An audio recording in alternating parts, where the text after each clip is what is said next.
L'âme peut comprendre, reconnaître, apprécier et saisir toutes les choses de ce monde dans la mesure de sa capacité naturelle, ou acquise, ou développée.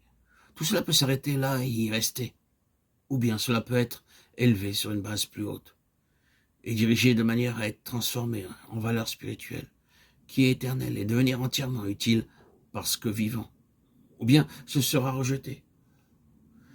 L'esprit montrera ainsi par son contact avec Dieu ce qui est bon et ce qui est mauvais, ou ce qui n'est qu'apparemment bon. L'âme ne saura distinguer cela par elle-même. Elle doit avoir un organe spirituel doué d'une intelligence spirituelle qui lui transmette les mesures divines. Pourquoi voyons-nous tant de personnes dont la nature est des plus artistiques, poétiques et psychiques avoir été moralement si faibles, dégénérées, passionnées, jalouses et vaniteuses? Pourquoi les dictateurs dont le moi éclipse toute autre chose sont-ils si impies, osant braver Dieu? Pourquoi y a-t-il tant de grands intellectuels qui sont si orgueilleux, arrogants et souvent infidèles? Tout cela, c'est l'âme. La réponse est claire. Ils ne connaissent pas cette union de l'esprit avec Dieu qui établit l'équilibre et le jugement saint. Et par conséquent, leur propre âme ont le dernier mot en toute chose. Ce n'est pas qu'ils rejettent en tout point le Dieu de l'univers, car ils s'en réfèrent parfois à lui. Il n'y a pas de rapport entre lui et eux. Il n'a pour eux aucun but moral et pratique. Nous nous en tenons à cela pour le moment. Nous avons cherché à montrer que l'âme, en tant que servante et non maîtresse, peut et devrait être très féconde et utile en relation avec un organe supérieur. Ainsi, lorsque nous disons de certaines personnes qu'elles sont psychiques, nous exprimons simplement le fait que l'âme domine et non que l'âme est coupable ou nécessairement mauvaise. L'ordre divin est toujours une loi de plénitude divine.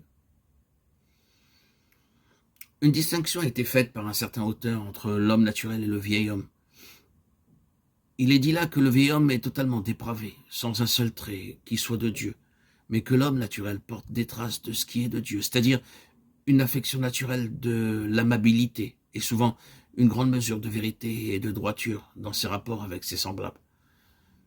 Cette distinction ou cette division à l'égard de l'homme est la base d'une polémique entre les humanistes et ceux qui affirment la dépravation totale. Ce que nous avons souligné dans ce que nous écrivons ici, c'est que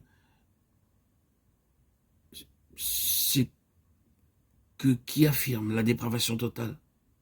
Ce que nous avons souligné dans ce que nous disons, c'est tandis que l'âme n'est pas nécessairement mauvaise en tant que partie de l'être humain, il y a en elle deux choses qui la placent complètement en dehors du domaine humaniste, du propre salut ou du mérite personnel devant Dieu. Elle est sous l'emprise de la vanité, car la création a été assujettie à la vanité, non pas volontairement, mais à cause de celui qui l'y a assujetti, Romains 8, 20. Et du grand ne peut pas, de 1 Corinthiens 2, 14. L'homme naturel n'accueille point les choses qui sont de l'Esprit de Dieu, car elles sont pour lui une folie, et il ne peut pas les comprendre, car c'est spirituellement qu'on en juge. L'âme est la sphère dans l'homme qui, par sa complicité avec elle, est devenu l'allié des puissances mauvaises. Et ce n'est que lorsque l'esprit de l'homme est vivifié et renouvelé qu'il reconnaît réellement combien terrible est cette alliance.